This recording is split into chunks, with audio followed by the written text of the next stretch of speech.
आदिपुरुष में मनोज मुंतशिर और ओम राउत ने बदल दी पूरी रामायण। वे 10 बातें जिससे फिल्म मेकर्स के ज्ञान पर आ रहा तरस। वाल्मीकि तुलसीदास ने तो ऐसा कुछ लिखा ही नहीं। फिल्म आदिपुरुष पर खूब बात हो गई है।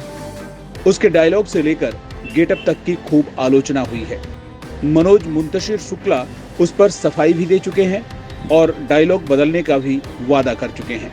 लेकिन मनोज मुंतशिर और ओम राउत ने इस फिल्म के जरिए दुनिया को रामायण से जुड़े ऐसे ऐसे तथ्यों से रूबरू करवाया है जिसे राधे श्याम रामायणी और तुलसीदास तो छोड़िए, आदि कवि वाल्मीकि भी नहीं बता पाए थे।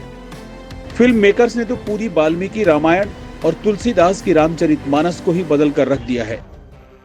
हम बताते हैं कि आखिर राम से जुड़े ऐसे कौन से तथ्य प्रस्तुत किए गए जिससे हमारी पढ़ी और सुनी हुई रामायण फिल्म में कहीं नजर ही नहीं आई। पहली बात है, पुष्पक विमान नहीं चमगादड़ की सवारी करता था रावण। तुलसीदास जी बाल कांड के दोहा नंबर 178 की आखिरी चौपाई में लिखते हैं, जेहि जस जोग बाट गृह तीन्हे, सूखी सकल रजनी चर कीन्हे। एक बार कुबेर प्रधावा, पुष्पक जान जीत ले आवा। यानी एक बार रावण ने इंद्र पर आक्रमण किया और उसका पुष्पक विमान ले लिया जिसमें वह चला करता था। लेकिन आदिपुरुष फिल्म में इस चौपाई के उलट ही दिखा दिया गया। अब दूसरी बात पर आते हैं।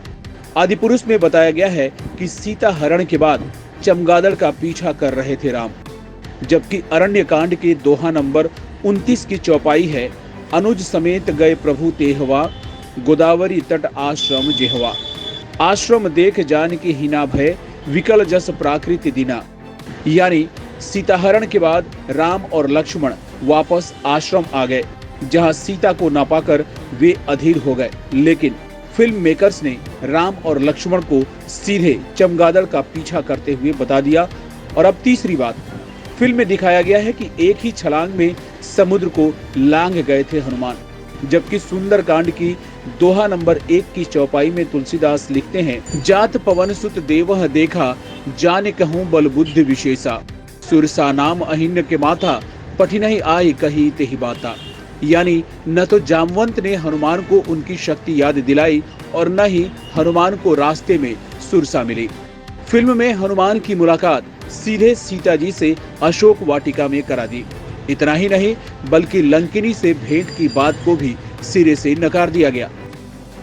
पांचवी बात, फिल्म में दिखाया गया कि कोयले की तरह काली थी लंका, सोने जैसी पीली नहीं। जबकि तुलसीदास जी सुंदरकांड के दोहा नंबर 2 में छंद लिखते हैं कि कनक कोटि विचित्र मणि, सुंदराय तना घना, चौहट हट्ट सुबुट्ट विति, चारुपुर बहुविधि बना। गजबाची खच्चर निकर, पदचर रथ बन उथनहि कुवगने, बहुरूप निशिचर जूथ अतिबल सेन बरनत नहीं बने। यानी इसमें सोने की लंका का जिक्र किया गया है और उसकी सुंदरता बताई गई है, जबकि फिल्म में कुछ और ही दिखा दिया गया है। और जरा छठवीं बात पर गौर करें, सुषेण वैद्य नहीं विभीषण की पत्नी ने बताई थी संजीवनी।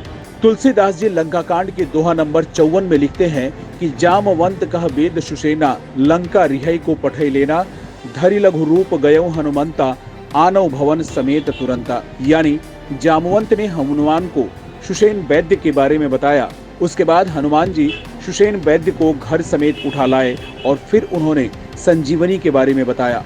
अब सातवीं बात, फिल्म में बताया गया कि इंद्र के रथ नहीं हनुमान की पीठ पर बैठकर युद्ध लड़े थे राम, जबकि लंका कांड के दोहा नंबर 79 में साफ साफ लिखा है कि विभीषण के कहने पर इंद्र ने अपना रथ भेजा था जिस पर बैठकर भगवान राम रावण से लड़े थे। आठवीं बात यह है कि तुलसीदास जी ने राम जन्म के अनेक कारण बताए, लेकिन फिल्म मेकर्स आखिर तक भगवान राम की चमगादड़ों से जंग दिखाते रहे। नौवीं बात करें तो फिल्म में ये बताया गया है कि रावण एनाकोंडा से मालिश करवाता था, लेकिन वाल्मीकि और तुलसी की रामायण में ऐसा कोई जिक्र नहीं मिलता। कुल मिलाकर पूरी फिल्म में ऐसे दृश्य दिखाए गए जिनकी वाल्मीकि और तुलसी ने कभी सपने में भी कल्पना नहीं की होगी। अब आप ही बताइए, ऐसी फिल्म को लेकर विवाद तो होगा ही।